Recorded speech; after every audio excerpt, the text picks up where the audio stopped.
AP CM Jagan bandage ను తీసేశారు. ఈ నెల 13న విజయవాడలో బస్సు యాత్ర చేస్తున్న జగన్ పై గులకరాయి దాడి జరిగింది. అప్పటి నుంచి ఆయన బ్యాండేజ్ తోనే కనిపించారు. అప్పటి నుంచి దానిని పెంచుకుంటూ పోతున్నారు.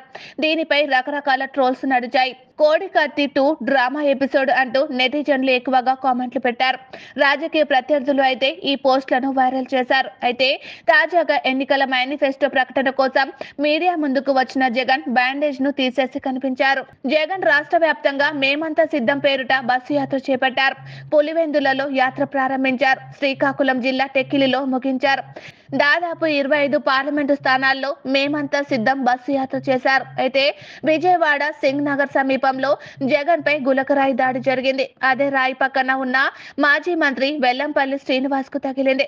అప్పటి నుంచి రచ్చ నడిచింది. ఇది రాజకీయ ప్రత్యర్థులు చేసిన పనేనంటూ వైసీపీ ఆరోపించగా విపక్షాలు మాత్రం డ్రామాగా అభివర్ణించాయి. గత అనుభవాల దృష్ట్యా సానుభూతి కోసమే ఇదంతా జరిగిందని ప్రజల్లోకి బలంగా వెళ్లింది. అయితే ఇవేవి పట్టించుకొని జగన్ మేమంతా సిద్ధం సభల్లో బ్యాండేజ్ తోనే కనిపించారు. ఈ రోజు మేనిఫెస్టో ప్రకటించే సమయంలో మాత్రం తీసేశారు.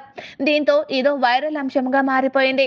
సీఎం జగన్ బ్యాండేజ్ తీసిన నేపథ్యంలో టీడీపీ నేత నారా లోకేష్ ట్వీట్ చేశారు. ప్రస్తుతం ఇదే వైరల్ గా మారింది. ప్రజల ట్రోలింగ్ దెబ్బకు బ్యాండేజ్ మాయం, జూమ్ చేసి చూస్తే దెబ్బ మట్టుమాయం అంటూ లోకేష్ చేసిన ట్వీట్ ప్రస్తుతం వైరల్ అవుతుంది. అయితే గులకరాయి దాడి సానుభూతి వర్కౌట్ అవుతుందని వైసీపీ భావించింది. కానీ ఈ ఘటన సానుభూతి కంటే వ్యతిరేకత చూపింది, విమర్శలకు కారణమైంది. గత ఎన్నికలకు ముందు వివేక హత్య, కోడికత్తి దాడి వంటివి విశేషంగా ప్రభావం చూపాయి. ఈ ఎన్నికల్లో అవే ప్రతికూలత చూపుతున్నాయి. సరిగ్గా ఇటువంటి సమయంలోనే గులకరాయి దాడి ఘటన జరగడం ప్రజల్లో ఒక రకమైన అనుమానాలకు కారణమవుతుంది. ఇదంతా డైవర్షన్ పాలిటిక్స్ కోసమేనన్న టాక్ నడుస్తోంది.